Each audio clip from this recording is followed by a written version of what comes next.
الحمد لله نحمده ونستعينه ونستغفره ونؤمن به ونتوكل عليه ونعوذ بالله من شرور أنفسنا ومن سيئات أعمالنا من يهده الله فلا مضل له ومن يضلله فلا هادي له وأشهد أن لا إله إلا الله وحده لا شريك له وواحد في ذاته وصفاته لا شريك له وواحد في ألوهيته ومعبوديته لا ند له وأشهد أن سيدنا وسندنا وحبيبنا وشفيع ذنوبنا محمد صلى الله عليه وعلى آله وسلم إن الله وملائكته يصلون على النبي يا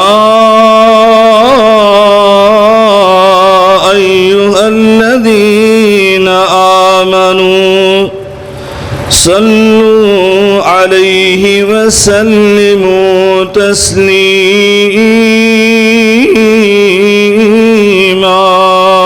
تسليما اللهم صل على محمد وعلى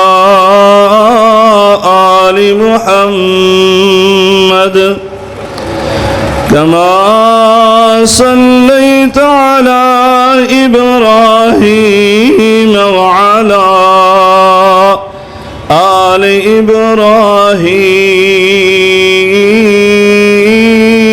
إبراهيم إنك حميد مجيد اللهم بارك على محمد وعلى آل محمد كما باركت على إبراهيم وعلى آل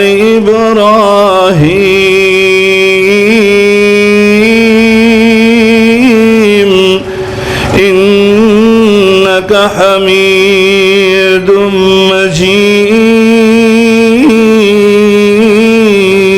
مجيد سبحانك لا علم لنا إلا ما علمتنا سبحانك لا علم لنا إلا ما علمتنا إنك أنت العليم الحكيم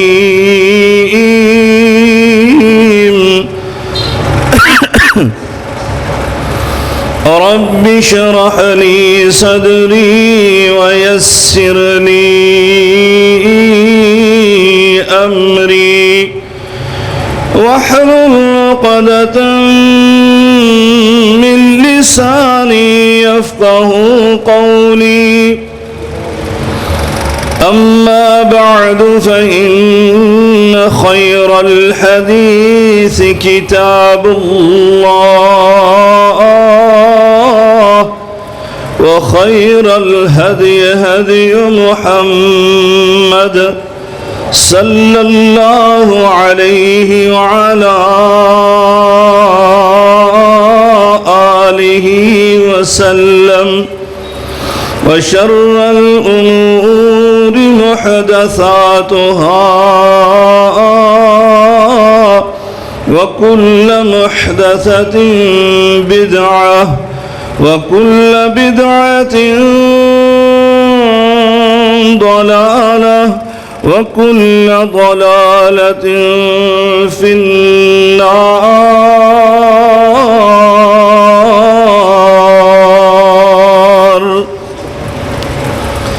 أعوذ بالله السميع العليم من الشيطان الرجيم. بسم الله الرحمن الرحيم.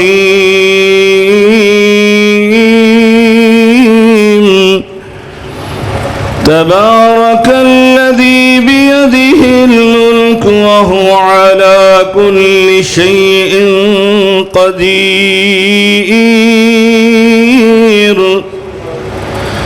تبارك الذي بيده الملك وهو على كل شيء قدير. الذي خلق الموت والحياة ليبلوكم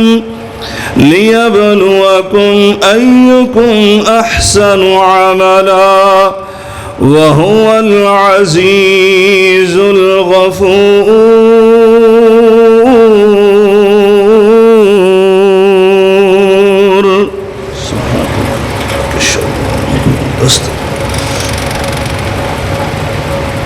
بزرگان من، برادران ملت، قابل صد احترام میری ماں اور بہنوں، ہر قسم کی حمد و ثنا، بزرگی، برتری، بڑائی، کبریائی اللہ رب العالمین کی ذات بابرکات کے لیے ان گنت لا تعداد بے شمار درود و سلام سید الاولین والآخرین، امام المتقین، شفیع المذنبین، میرے اور آپ کے ہادی و رہنما جناب محمد الرسول اللہ صلی اللہ علیہ وعلا آلہ وسلم کی ذات اثر پر ہوں۔ دوستوں اور بھائیوں، اللہ احکم الحاکمین قرآن مجید فرقان حمید میں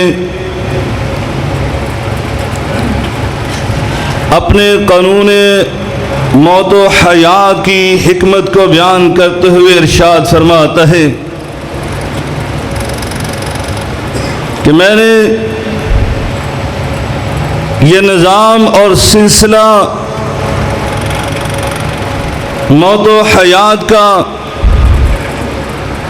زندگی اور موت کا کیوں بنایا کہ کوئی اس کائنات میں آ رہا ہے اور کوئی اس کائنات سے رخصت ہو رہا ہے۔ یہ ایسے ہی عبث اور فضول نہیں ہے، بلکہ اس کے اندر بہت بڑی حکمت پنہاں ہے۔ اللہ رب العالمین کی ایک بہت بڑی حکمت پوشیدہ ہے، اور وہ حکمت یہ ہے کہ لِيَبْلُوَكُمْ أَيُّكُمْ أَحْسَنُ عَمَلًا، تاکہ وہ دیکھے تم میں سے کون ہے جو اس کے پاس واپس پہنچے تو وہ بہت ہی زیادہ اچھے اعمال لے کر آئے۔ قرآن مجید فرقان حمید کی فصاحت و بلاغت دیکھیے، اللہ تعالی نے یہاں پر جو صیغہ اور جو کلمہ استعمال کیا ہے وہ تفضیل کا ہے کہ ایکم احسن عملا، یہ نہیں کہا حسن عملا کہ اچھے اعمال کر کے آ جائے، بلکہ کہا احسن عملا، بہت ہی زیادہ عمدہ، بہت ہی زیادہ اچھے اعمال کر کے آنے والا۔ یہ اللہ رب العالمین نے موت و حیات کا جو سلسلہ اور نظام بنایا اس کی حکمت کو بیان کیا۔ دوستو اور بھائیوں، اور یہ جو ماہ مبارک ہم پر سیف گن ہو چکا ہے، اس کے اندر میرے اور آپ کے آقا علیہ الصلاۃ والسلام کا اسوہ اور نمونہ کیا تھا؟ وہ نبی کریم رؤوف الرحیم کہ جن کے اعمال کا اور جن کی حسنات اور جن کی نیکیوں کا کوئی شمار ہی نہیں ہے، اور کائنات کے اندر ساری کائنات کے جتنے بھی افراد، جتنے بھی انسان ہیں، ان سب کے نیک اور اچھے اعمال کو ایک پلڑے میں ڈال دیا جائے، تب بھی میرے آقا علیہ الصلاۃ والسلام کے نیک اعمال کا وہ مقابلہ نہیں کر سکتے۔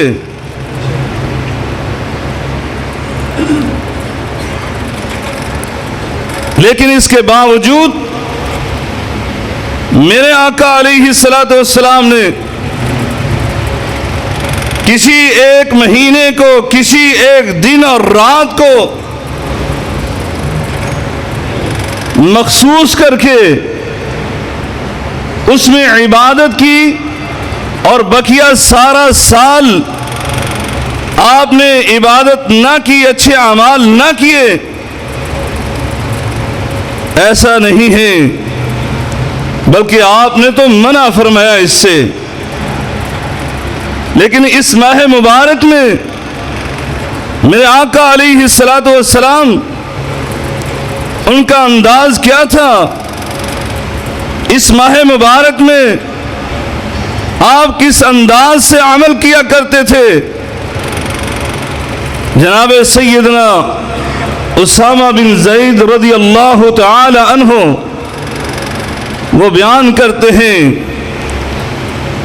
میں نے ایک دن نبی کریم صلی اللہ علیہ وسلم سے عرض کی، یہ اللہ کے رسول، لم اراک تصوم شہرا من الشہور ما تصوم من شعبان، میں نے آپ کو سال بھر میں کبھی اتنے روزے رکھتے ہوئے نہیں دیکھا۔ یعنی رمضان کے مہینے وہ فرض ہیں، ان کو چھوڑ دیں، نفلی روزوں کی بات ہو رہی ہے۔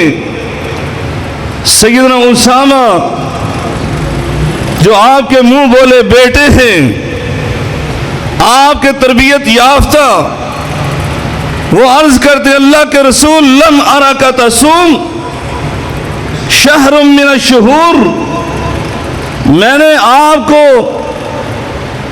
سال بھر کے 12 مہینوں میں سے آپ کو اتنے روزے رکھتے ہوئے نہیں دیکھا جتنے روزے آپ ما تصوم من شعبان کے اندر رکھتے ہیں۔ ایسا کیوں ہے؟ میرے آقا علیہ الصلوۃ والسلام نے فرمایا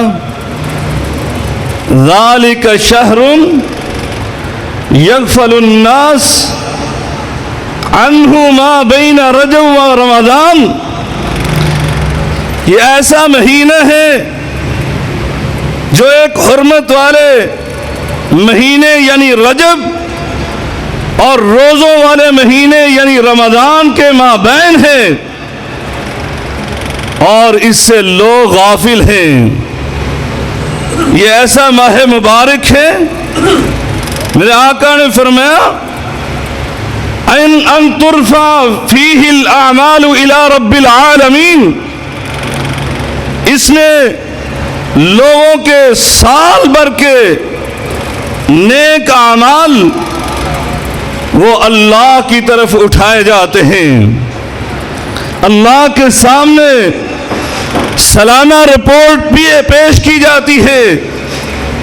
وَأُحِبُّ أَن يُرْفَعَ عَمَلِي وَأَنَا صَائِمٌ، اور میں یہ پسند کرتا ہوں جب میری سالانہ رپورٹ میرے رب کے سامنے پیش ہو تو ان میں آخری عمل جو لکھا ہو وہ یہ ہو کہ تیرا محبوب روزے سے تھا۔ اللہ اکبر۔ دوستو اور بھائیوں، ہمارا زندگی کا مقصد نیک اعمال کرنا، اور یہ نیک اعمال اللہ کی طرف اٹھائے جاتے ہیں، اور خصوصاً اس ماہ مبارک کے اندر اللہ کے سامنے ہماری سالانہ رپورٹ پیش کی جاتی ہے۔ اللہ رب العالمین بھی قرآن مجید فرقان حمید میں یہ ارشاد فرماتا ہے، فرمایا من کان یرید العزہ من کان یرید العزة فللہ العزة جميعا إليه يسعد الكلم الطيب والعمل الصالح يرفعه إليه يسعد الكلم الطيب والعمل الصالح يرفعه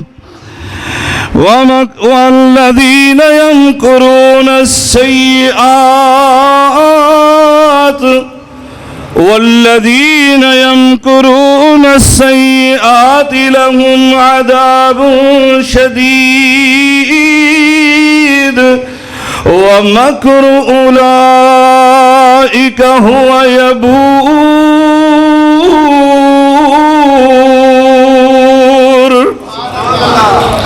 اللہ رب العالمین کا قرآن یہ ارشاد فرماتا ہے، فرمایا الیہ یسعد الکلم الطیب والعمل الصالح یرفعہ، کہ جو بھی تم پاکیزہ گفتگو کرتے ہو، اچھی اور عمدہ بات کرتے ہو اور نیک اعمال کرتے ہو، وہ اللہ کی طرف پرواز کرتے ہیں، وہ اللہ کی طرف اٹھائے جاتے ہیں، اللہ کے سامنے پیش کیے جاتے ہیں۔ تیرے یہ نیک اور مومن بندوں نے یہ حسنات کی ہے، یہ بہت عمدہ کام کیے ہیں۔ دوستو اور بھائیوں، یہ نیک اعمال اللہ کی بارگاہ میں پہنچنے کے لیے بنیادی طور پر ان کو دو اصولوں کی ضرورت ہے۔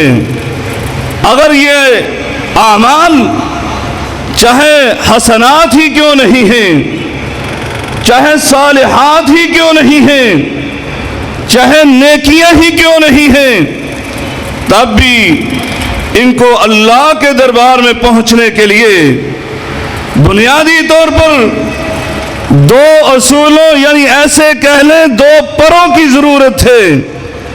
تاکہ یہ اعمال پرواز کر کے اللہ کی بارگاہ میں پہنچ جائیں اور شرف قبولیت حاصل کر لیں۔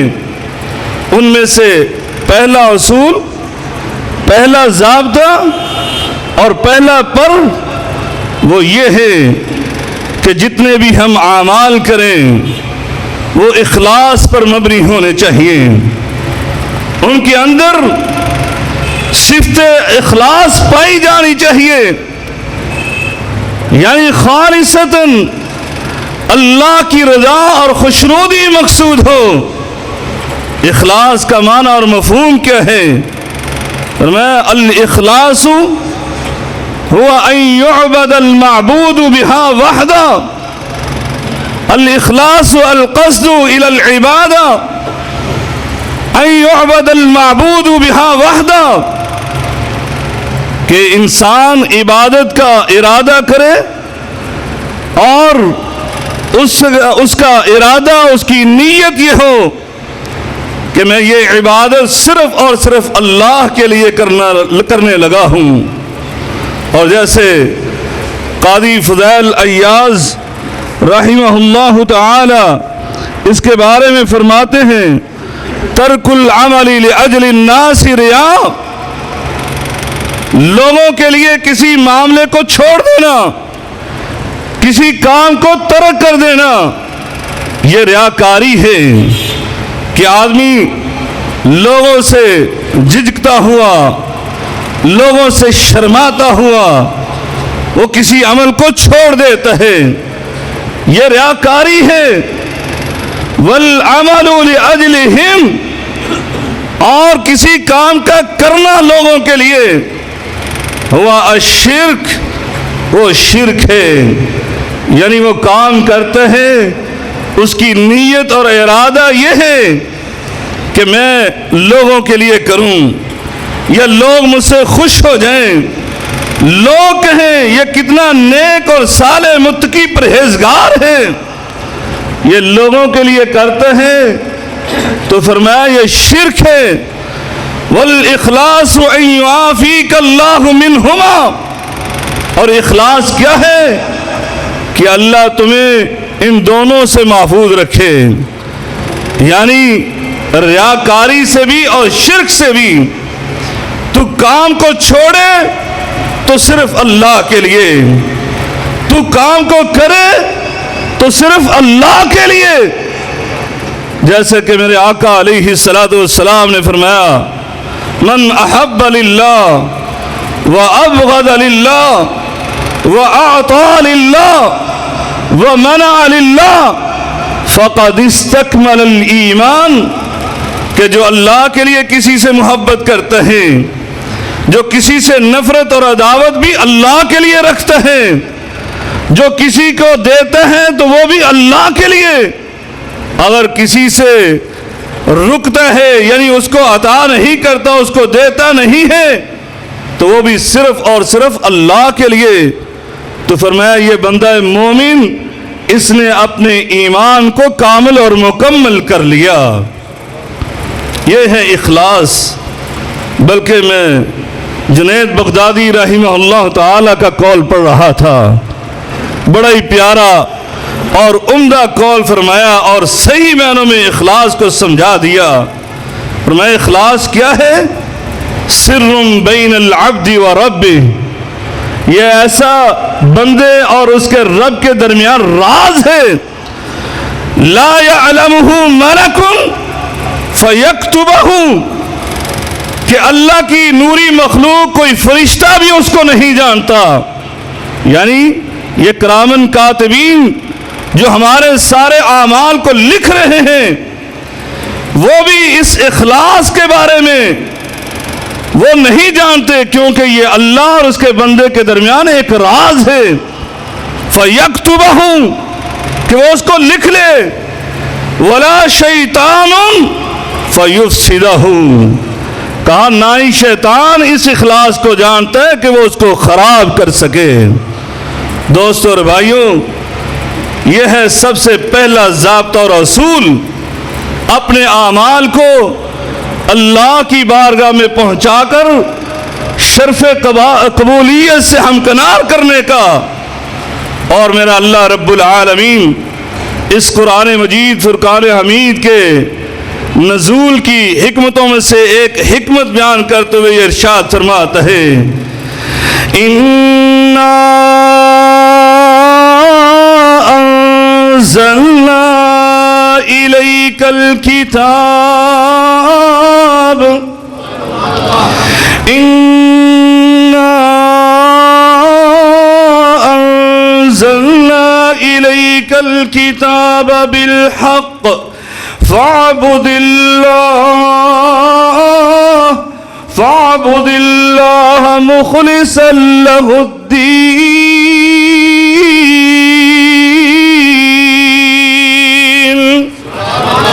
اے میرے نبی کریم رؤوف الرحیم، صاحب قرآن، پیغمبر آخر الزمان، ہم نے یہ قرآن مجید فرقان حمید آپ کی طرف حق کے ساتھ نازل فرمایا، اور اس کے نزول کے بنیادی مقاصد میں سے ایک بنیادی مقصد یہ ہے کہ فَاعْبُدِ اللَّهَ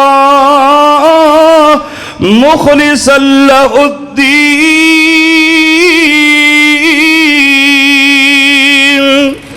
کہ آپ اپنے رب کی عبادت کریں تو خالصتاً اللہ کے لیے۔ اور دوسری جگہ پر اسی قرآن میں میرے رب نے اپنے حبیب سے یہ اعلان کروایا، فرمایا قُلْ إِنِّي أُمِرْتُ أَنْ أَعْبُدَ اللَّهَ قُلْ إِنِّي أُمِرْتُ أَنْ أَعْبُدَ اللَّهَ مُخْلِصًا لَهُ الدِّينَ۔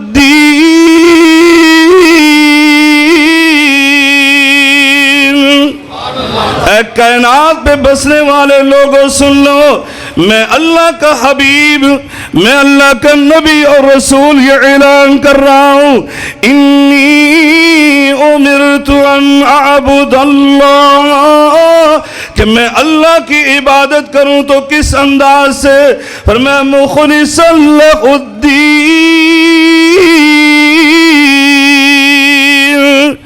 اس اخلاص کا اعلان اور اس کی تفسیر دوسرے مقام پر بیان فرمائی، فرمایا قل ان صلاتی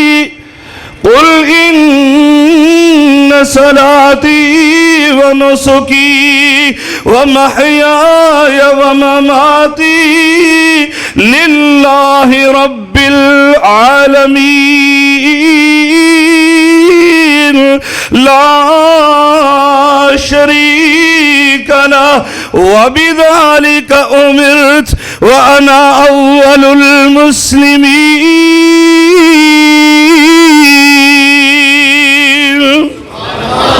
اے کائنات پہ رہنے والے لوگوں سن لو، میری عبادت کس انداز سے ہے؟ عبادت بھی وہ کہ میرا رب آسمان سے کہے، اے میرے نبی اتنی زیادہ عبادت نہ کیا کرو، قم اللیل الا قلیلا نصفہ او انقص منہ قلیلا او زد علیہ ورتل القرآن ترتیلا۔ اے میرے نبی ساری رات جاگ کر عبادت نہ کیا کر، بلکہ تیرا خالق، تیرا مالک، جس نے انسانوں کی تخلیق کا مقصد ہی یہ بنایا کہ وہ اپنے رب کی عبادت کریں، وہ تیرا خالق اور مالک، تیرا الہ معبود، وہ تمہیں کہتا ہے تو تھوڑی کم کیا کر۔ اللہ اکبر۔ اور وہ عبادت میرے آقا علیہ السلام فرماتے، میری ساری نمازیں، میرے فرائض بھی اور میرے نوافل بھی، بلکہ جیسے بعض مفسرین نے ان الفاظ اور کلمات کی تفسیر یہ بیان فرمائی کہ صلاۃ کا مطلب ہے میری ساری بدنی عبادات، ونسکی میری قربانی، بلکہ میری تمام مالی عبادات، ومحیایا میرے تو شب و روز، لیل و نہار، میری زندگی کا ایک ایک لمحہ، ومماتی بلکہ میرا تو مرنا بھی ہے تو کس کے لیے؟ اللہ رب العالمین کے لیے. اور کیسے ہیں؟ فرمایا لا شریک لا، لا شریک لا وبذالک امرت وانا اول المسلمین.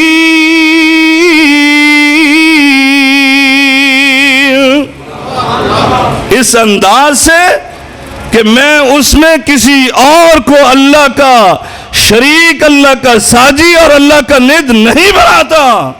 اللہ اکبر. دوستو اور بھائیو، یہ صرف میرے اور آپ کے آقا کو حکم نہیں تھا، بلکہ یہ قرآن بتاتا ہے آپ کا مقصد تخلیق تو یہی ہے ساری انسانیت کا کہ آپ اللہ کی عبادت کریں، لیکن اخلاص کے ساتھ کرنا یہ آپ کو حکم دیا گیا ہے. فرمایا وما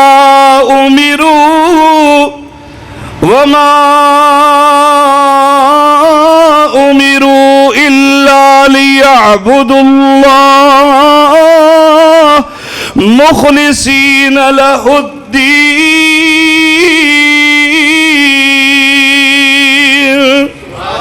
اللہ رب العالمین فرماتے میرے جتنے بھی بندے ہیں قرآن کو پڑھنے والے، قرآن سے تعلق جوڑنے والے، میرے نبی کا کلمہ پڑھنے والے، میں نے تو سب کو یہ حکم دیا ہے کہ تم نے میری عبادت کرنا ہے. تو کیسے؟ مخلصین لہ الدین. دوستو اور بھائیو، اخلاص کے ساتھ، اخلاص کے بغیر کیے جانے والے اعمال اللہ کی بارگاہ میں پہنچ ہی نہیں سکتے. قبول ہونا تو بہت دور کی بات، یہ پرواز ہی نہیں کر سکتے. اس لیے سب سے پہلے یہ اخلاص ہونا چاہیے. اسی لیے میرے آقا علیہ السلام نے حدیث قدسی بیان کرتے ہوئے کہا تھا، جب آپ کے پاس ایک صحابی آئے اور انہوں نے آ کر پوچھا تھا، اور پھر آپ نے پہلے تو اس کے بارے میں فرمایا اور پھر حدیث قدسی بھی سنائی. اس کے بارے میں سوال کیا گیا. سیدنا ابو امامہ ایک حدیث کے راوی یہ، دوسرے راوی سیدنا ابو موسیٰ اشعری رضی اللہ تعالی عنہما، یہ دونوں کہتے ہیں ایک آدمی میرے آقا علیہ السلام کی خدمت میں آیا اور آ کر کہتا ہے سأل عن رجل يقاتل شجاعة ويقاتل حمیة ويقاتل رعاء.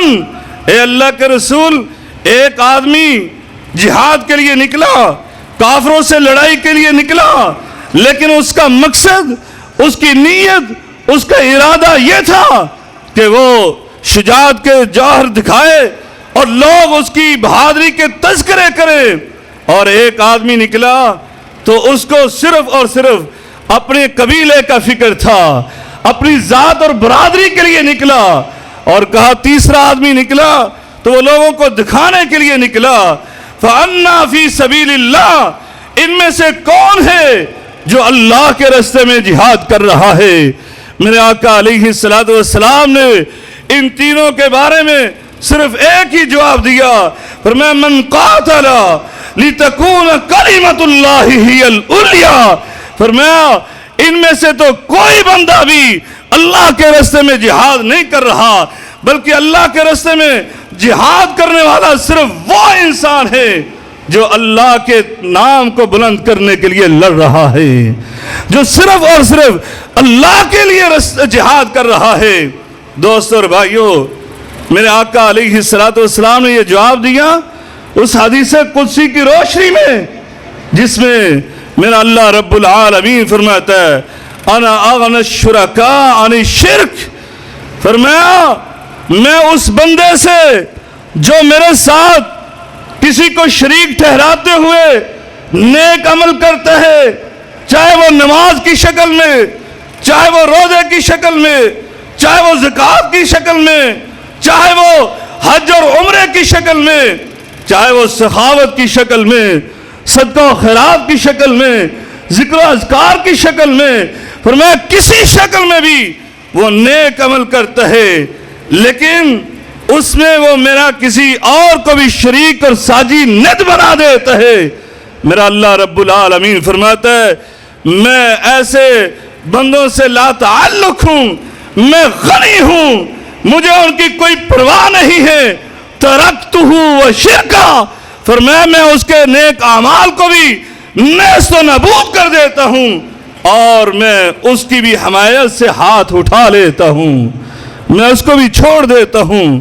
دوستو اور بھائیو، اس لیے ضروری ہے کہ ہم جو بھی نیک عمل کریں ان کے اندر سب سے پہلے یہ اصول پایا جانا چاہیے، یہ ضابطہ موجود ہونا چاہیے تاکہ ہمارے نیک اعمال اللہ کی طرف پرواز بھی کرے اور اللہ کی بارگاہ میں شرف قبولیت بھی حاصل کرے. وغیرہ معاملہ بڑا خطرناک ہے، محنت بھی کریں گے اور حاصل بھی کچھ نہیں ہوگا.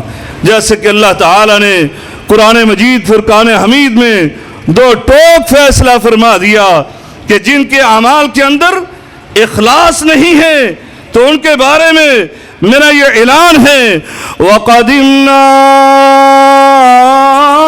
إِلَى مَا عَمِلُوا وَقَدِمْنَا إِلَى مَا عَمِلُوا فَجَعَلْنَاهُ هَبَاءً مَنثُورًا. یہ نیک اعمال کرتے رہتے ہیں، یہ دن رات کی محنت کرتے ہیں، یہ جد و جہد کر کے اچھے اعمال کو اللہ کی طرف بھیجتے ہیں، لیکن ان کے اندر اخلاص نہیں ہے تو اللہ رب العالمین فرماتا ہے فَجَعَلْنَاهُ هَبَاءً مَنثُورًا، کہ ہم تو ان کو ہباء منصورہ بنا دیتے ہیں. یعنی جو جیسے روشنی کہیں سے اندر آ رہی ہو تو اس کے اندر کچھ ذرات نظر آتے ہیں، ان کو کہا جاتا ہے ہباء منصورہ، کہ اللہ رب العالمین ان کے اعمال کو ایسے کر دے گا کہ نظر تو آتے ہیں رفائی ادارے بنے ہوئے، نظر تو آتے ہیں سکول کالج بنے ہوئے، نظر تو آتے ہیں یتیم خانے بنے ہوئے، نظر تو آتے ہیں ہاسپٹل بنے ہوئے، بڑے اچھے اعمال ہیں، لیکن اللہ کی بارگاہ میں ہباء منصورہ کی حیثیت رکھتے ہیں. بلکہ سورہ نور میں تو اللہ رب العالمین نے اور وضاحت سے ان کی حقیقت کو اس انداز سے بیان کر دیا، وَالَّذِينَ كَفَرُوا أَعْمَالَهُمْ كَسَرَابٍ بَقِيعٍ والذين كفروا أعمالهم كسراب بقيع يحسبه الظمآن ماء حتى إذا جاءه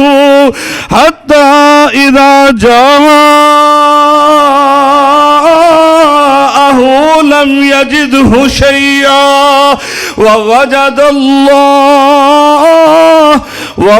الله عنده فوفاه حسابه والله سريع الحساب.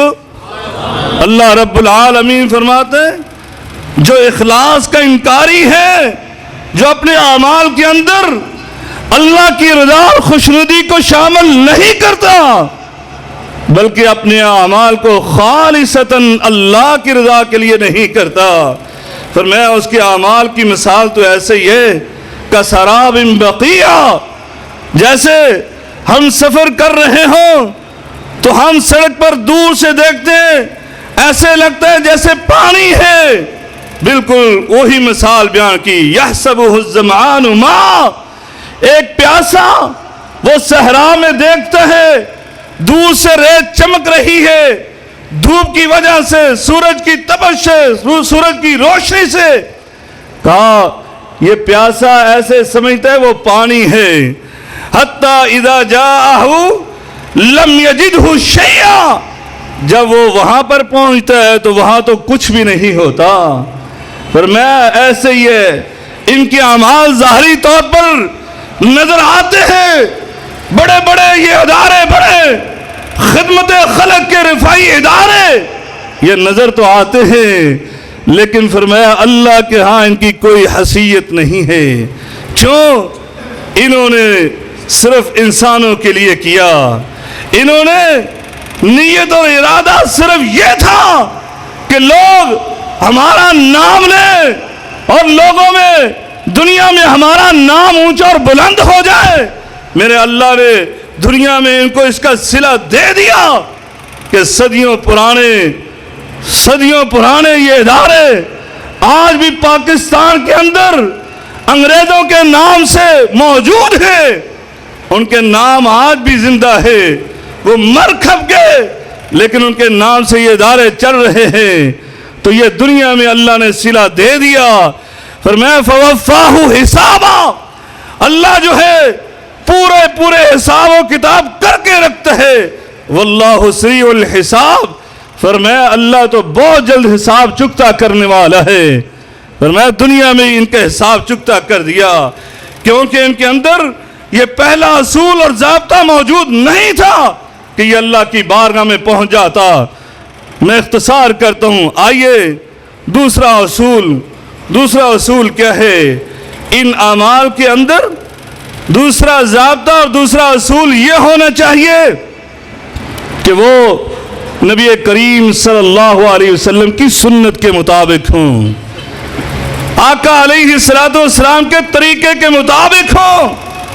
میرے آقا علیہ السلام ہر خطبے میں اس کی تاکید فرمایا کرتے تھے.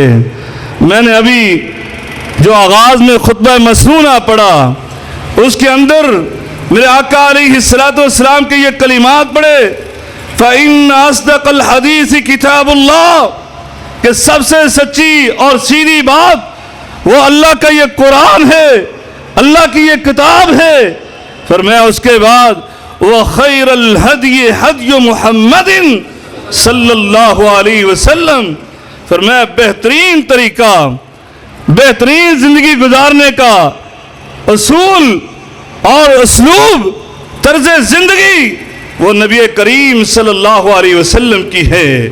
وَشَرَّ الْأُمُورِ مُحْدَثَاتُهَا وَكُلَّ مُحْدَثَةٍ بِدْعَةٍ وَكُلَّ بِدْعَةٍ ضَلَالَةٍ وَكُلَّ ضَلَالَةٍ فِي النَّارِ.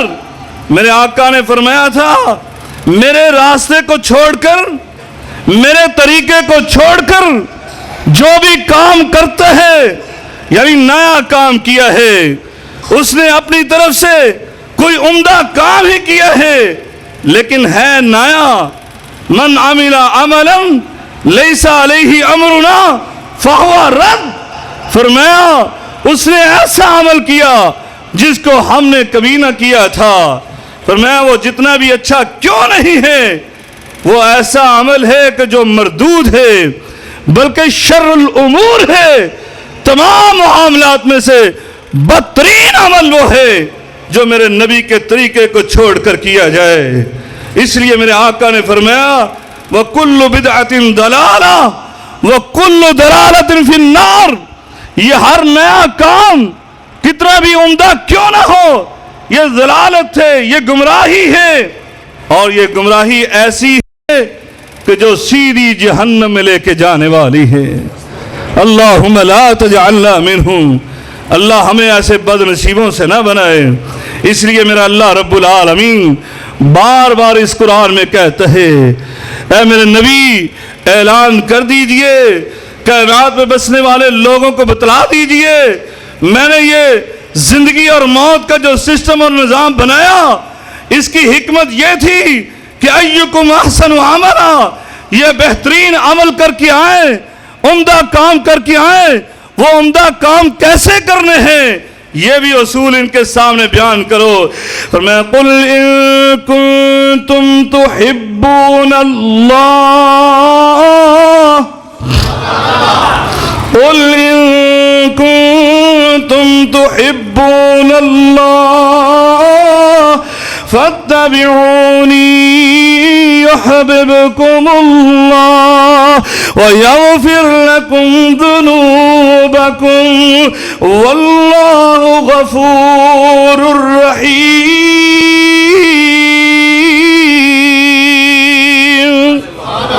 اللہ رب العالمین اپنے نبی کریم رؤوف الرحیم کو فرماتا ہے اے میرے نبی اعلان کر دیجئے۔ اے اللہ کیا اعلان کروں؟ کہا اگر تم اپنے اللہ سے محبت کرنا چاہتے ہو، اگر اپنے خالق اور مالک کو پانا چاہتے ہو، فرمایا ایک ہی اصول ہے فاتبعونی، میں محمد صلی اللہ علیہ وسلم کی اتباع اور پیروی کر لو۔ فرمایا یحببکم اللہ، اللہ اکبر، یحببکم اللہ ویغفر لکم ذنوبکم واللہ غفور رحیم۔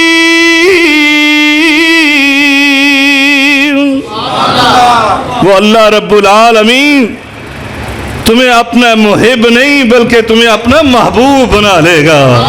اللہ اکبر۔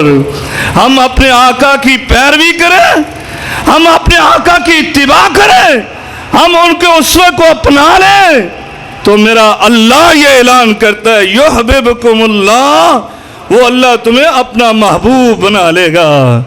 اور پھر محب جو ہوتا ہے وہ اپنے محبوب کی غلطیاں خطائیں ویسے ہی معاف کر دیتا ہے۔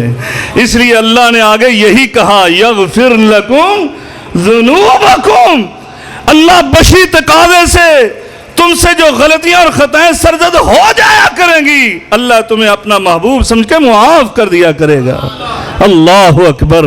دوستو اور بھائیو، یہ ہے دوسرا اصول، یہ ہے دوسرا ضابطہ جو ہمارے اعمال کے اندر موجود ہونا چاہیے۔ اس لیے اللہ رب العالمین نے اس کی تاکید کرتے ہوئے یہ ارشاد فرمایا تھا وَمَا آتَاكُمُ الرَّسُولُ وَمَا آتَاكُمُ الرَّسُولُ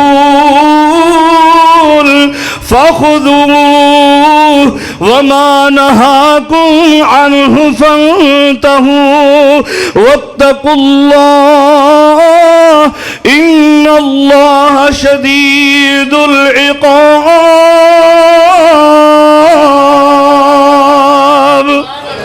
فرمایا میرے رسول جو تمہیں عطا کر دے، جو تمہیں دے دے، جو تمہیں حکم کر دے، فرمایا میرے رسول کی ہر اس بات کو مضبوطی سے پکڑ لینا، اور جس سے میرے آقا منع کر دے اس سے رک جانا۔ فرمایا اگر تم ایسا نہیں کرو گے تو اللہ رب العالمین یہ فرماتا ہے وَاتَّقُوا اللَّهَ، اللہ سے ڈر جانا۔ کیوں؟ فرمایا شدید العقاب، اللہ کی پکڑ بڑی سخت ہے۔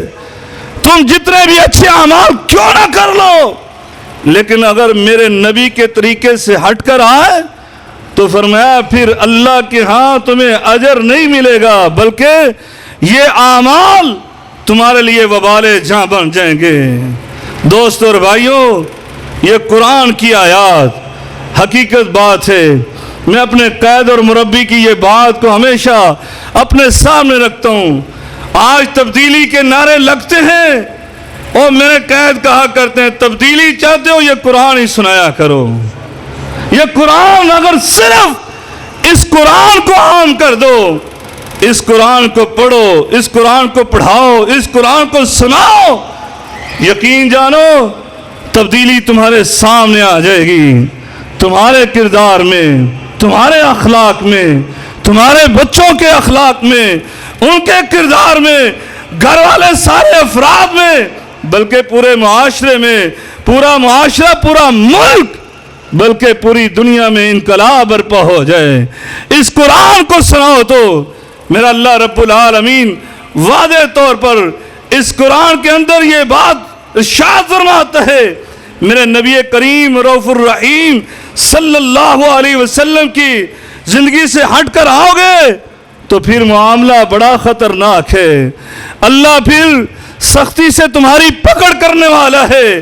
مومن ہو تو سنو، اللہ تعالیٰ نے ایک ایک بات کو تمہارے سامنے کھول کر رکھ دیا۔ فرمایا انما کان قول المؤمنین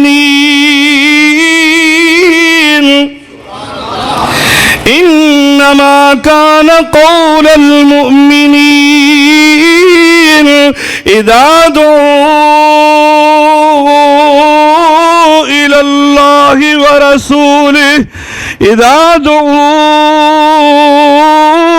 إلى الله ورسوله ليحكم بينهم أن يقولوا سمعنا وأطعنا أن يقولوا سمعنا وأطعنا ويخشى الله ويتقي أن يقولوا سمعنا وأطعنا وأولئك هم المفلحون ومن يطع الله ورسوله ويخشى الله ويتقه فأولئك هم الفائزون.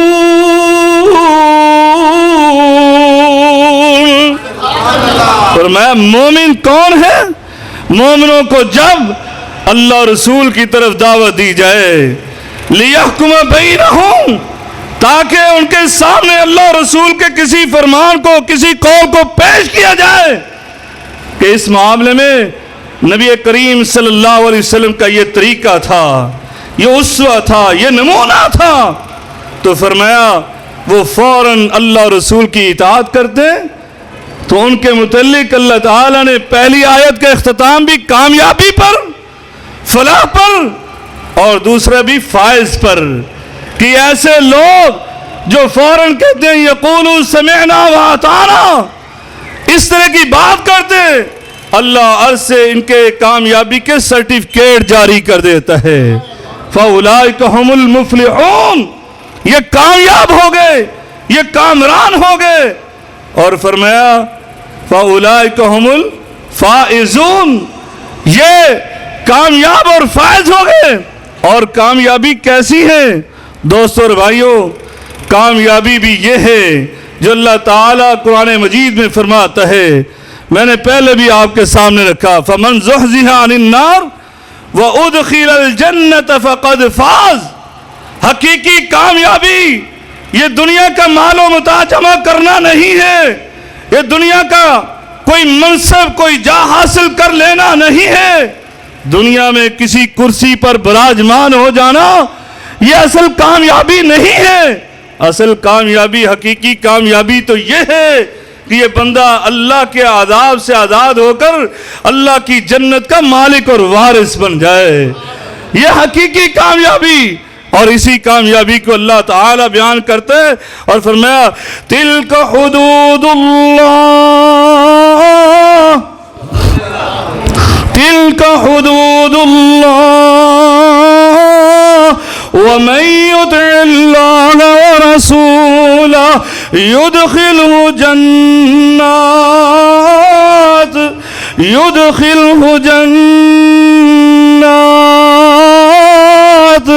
جنات تجری من تحتها الانہار خالدین فیہا ذالک الفوز العظیم.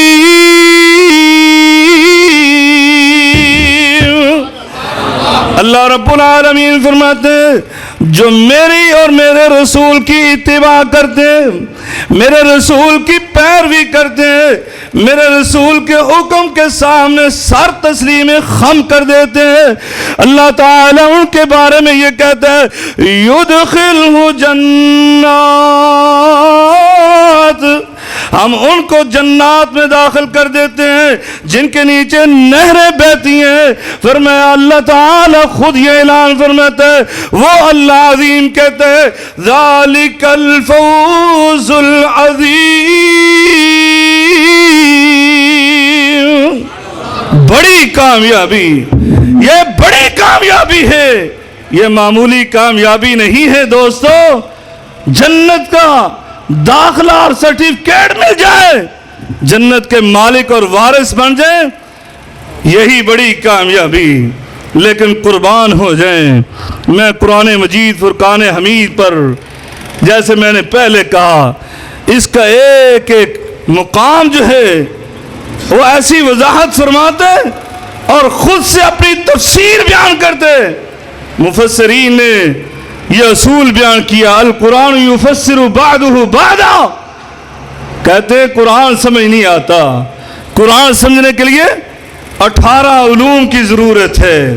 دوستو اور بھائیو، پوری ذمہ داری کے ساتھ منبر رسول پر کہتا ہوں، یہ 18 علوم کہنے والے جو کہتے ہیں اس قرآن کو سمجھنے کے لیے 18 علوم چاہیے، سب سے پہلی بات تو میں ان سے یہ کہتا ہوں، مجھے ان 18 علوم کے نام ہی بتلا دو. سیکھنے تو بہت دور کی بات، آپ بات کر رہے ہو، منبر رسول پر کھڑے ہو کر بات کر رہے ہو کہ اس قرآن کو سمجھنے کے لیے 18 علوم کی ضرورت. آپ بتلاؤ. میں یہ نہیں کہتا آپ ماہر ہیں، آپ ان علوم کو جانتے ہیں یا نہیں جانتے، یہ تو بات کی بات ہے. مجھے صرف ان 18 علوم کے نام ہی بتلا دو.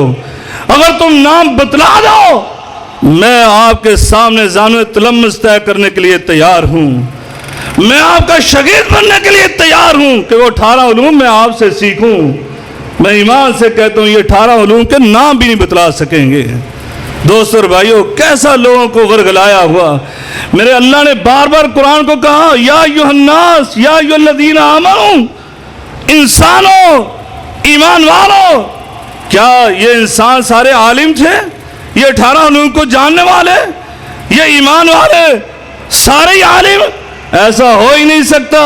تو میرا اللہ ان کو مخاطب کر کے کہتا ہے، اے ایمان والو، اگر ان کو میرے رب کی بات سمجھ نہیں آنی، اگر انسان سے بات کرے نا، میں یہاں پر عربی میں خطبہ دینا شروع کر دوں. یہ قرآن مجید کی آیات پڑھتے ہیں، یہ تو قرآن کی عجیب تاثیر ہے نا، یہ تو قرآن کی آسانی ہے. جیسے اللہ تعالیٰ فرماتا ہے وَلَقَدْ يَسَّرْنَا الْقُرْآنَ لِلذِّكْرِ فَهَلْ مِن مُدَّكِرٍ. یہ قرآن تو ہم نے آسان بنا دیا، کون ہے اس سے نصیحت پکڑنے والا؟ آئے تو صحیح، پڑھ کر تو دیکھے. 18 علوم کی بات ہی نہیں کی، کسی ایک علم کی بات نہیں کی. اللہ کہتا ہے آؤ تو صحیح، صدق کے دل سے بیٹھ کر دعا کر کے اللہ سے یہ پڑھو تو صحیح. اللہ تمہارا شرح صدر نہ فرما دے، پھر کہنا اللہ اکبر. یہ قرآن مجید فرقان حمید، یہ تو اپنی آسانی کا خود اعلان کرے اور یہاں یہ بات کی جائے. دوستو اور بھائیو، دوسری بات، صحابہ اکرام کون سی یونیورسٹیوں سے 18 علوم سیکھ کر آئے تھے. یہ قرآن نے ان کی زندگیاں بدل دیں، انقلاب برپا کر دیا. ایک ایک آیت سنی، زندگی میں انقلاب برپا ہو گیا. انشاءاللہ کبھی اس موضوع پر بات کریں گے، قرآن کی تاثیر کیا ہے، قرآن نے کیسے اثر کیا ان عرب جو جاہل گنوار تھے، جو بدو تھے، دیہاتی تھے، ان پر کیسے اثر کیا. ایک آیت نے انقلاب برپا کر دیا. کیوں نہ کرتا ہے؟ اس قرآن کے اندر ہر چیز کو بیان کیا اور اتنی آسانی کے ساتھ. یہ قرآن اپنی تفسیر بیان کرتا ہے. میں کہنے لگا تھا جنت میں جانا ہی کامیابی. اب اس کی تفسیر سنیے. جو اللہ رسول کی اطاعت کرتا ہے، جو فرما برداری کرتا ہے، وہ جنت میں کیا اکیلا ہی اپنے باغ میں بیٹھا ہوگا؟ اس کا ایک صحرا کے اندر محل ہوگا، یا اپنے باغات میں اس کا ایک محل ہوگا؟ نہیں، سنو، اللہ رب العالمین نے ایک بات کی وضاحت فرمائی. فرمایا وَمَن يُطِعِ اللَّهَ وَالرَّسُولَ.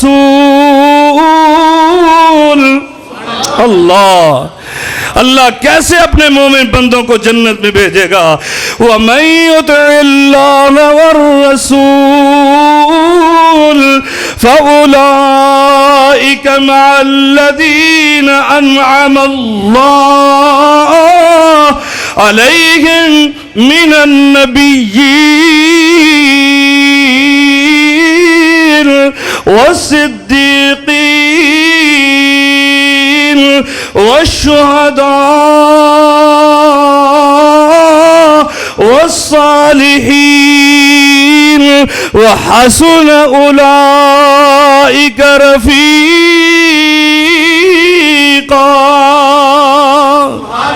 اللہ رب العالمین فرماتے جو اللہ رسول کی اطاعت اور فرمانبرداری کرتے ہیں، ان کے نیک اعمال اللہ کی بارگاہ میں پرواز کر کے پہنچ کر شرف قبولیت حاصل کرتے ہیں، پھر اللہ ان کو اپنی جنت کا مالک اور وارث بناتا ہے۔ اور کیسے بناتا ہے؟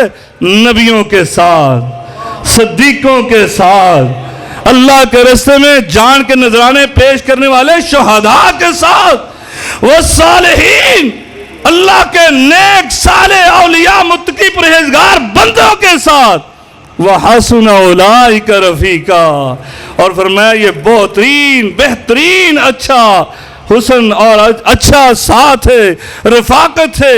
اللہم اجعلنا منہم، اللہ سے دعا ہے اللہ تعالی ہمیں بھی ایسے ہی رفاقت جنت میں عطا فرمائے۔ وآخر دعوانا الحمدللہ رب العالمین۔